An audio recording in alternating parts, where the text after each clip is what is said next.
Salut à tous et bienvenue sur notre chaîne. Aujourd'hui, nous avons une histoire inspirante à partager avec vous, celle de Nathalie Félicien, une mère de famille atteinte de surdité, qui participe à la 8e saison de Famille nombreuse, la vie en XXL. Nathalie et son mari Dimitri ont conquis le cœur des téléspectateurs en montrant que leur handicap n'a jamais été un obstacle pour fonder une famille. On vous raconte tout sur leur quotidien, leurs défis et leur incroyable joie de vivre. Bonjour à tous, je voulais partager cette petite vidéo pour vous remercier parce que je suis actuellement en vacances et j'ai croisé quelques-uns d'entre vous et vraiment c'est incroyable. Vous avez que des retours positifs sur notre famille, sur notre passage à la télé, vous voulez prendre des photos avec nous, c'est vraiment quelque chose que je n'oublierai jamais. C'est de belles rencontres. Vous êtes hyper gentils, vous faites l'effort de rentrer en communication avec nous et c'est incroyable. Je n'oublierai jamais tout ça. Merci à tous et profitez de vos vacances. Depuis le 26 février dernier, la tribu Félicien a rejoint la grande famille de Famille nombreuse, la vie en XXL, sur TF1, et il ne passe pas inaperçu. Nathalie et Dimitri, tous deux atteints de surdité, sont les parents de 5 enfants et montrent chaque jour que leur handicap ne les empêche pas de vivre une vie pleine de bonheur et de simplicité. Nathalie Félicien, aujourd'hui en congé parental, se confie sur son expérience de maman. Pour elle, donner naissance à un enfant sourd n'a jamais été une préoccupation, cela ne faisait aucune différence. L'important était qu'il soit en bonne santé, explique-t-elle par écrit. Le couple est à la tête d'une famille recomposée, avec Adam, 15 ans, Eva, 13 ans, et leurs 3 enfants en commun, Yvan, 5 ans, Johan, 4 ans, et la petite dernière, Lina, 1 an.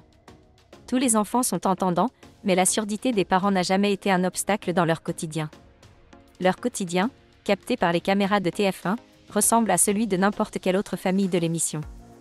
Repas en famille, devoirs, sorties au parc, mais avec quelques adaptations spécifiques.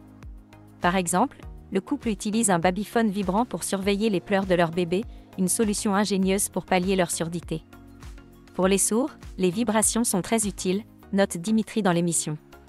Ce type d'aménagement montre à quel point Nathalie et Dimitri s'adaptent à leur situation pour offrir le meilleur à leurs enfants.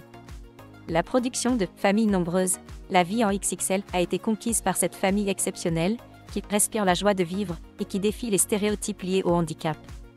La famille Félicien utilise une manière de communiquer différente, mais cela ne les empêche pas de vivre comme n'importe quelle autre famille nombreuse. Ce qui les rend encore plus inspirants, c'est leur capacité à surmonter les obstacles liés à la surdité dans une société où la communication peut être un véritable défi. Lors des tournages, une interprète en langue des signes était présente pour faciliter les échanges avec les équipes de production, garantissant que le quotidien des Féliciens reste aussi authentique que possible. Nathalie a exprimé son souhait de voir les interventions en langue des signes sous-titrées dans l'émission pour la rendre plus accessible à tous, même si elle se dit globalement satisfaite de cette expérience.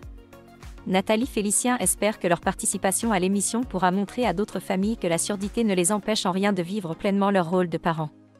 Prête à remplir pour une nouvelle saison, Nathalie est déterminée à continuer de partager leur parcours et à inspirer encore plus de gens. Conclusion. La famille Félicien est un bel exemple de résilience et d'amour inconditionnel. Leur participation à Famille nombreuse, la vie en XXL, montre que le handicap n'est pas une barrière à une vie épanouie. Nous sommes impatients de suivre la suite de leur aventure. Si vous avez aimé cette histoire, n'oubliez pas de vous abonner et de partager cette vidéo. À très bientôt pour de nouvelles histoires inspirantes.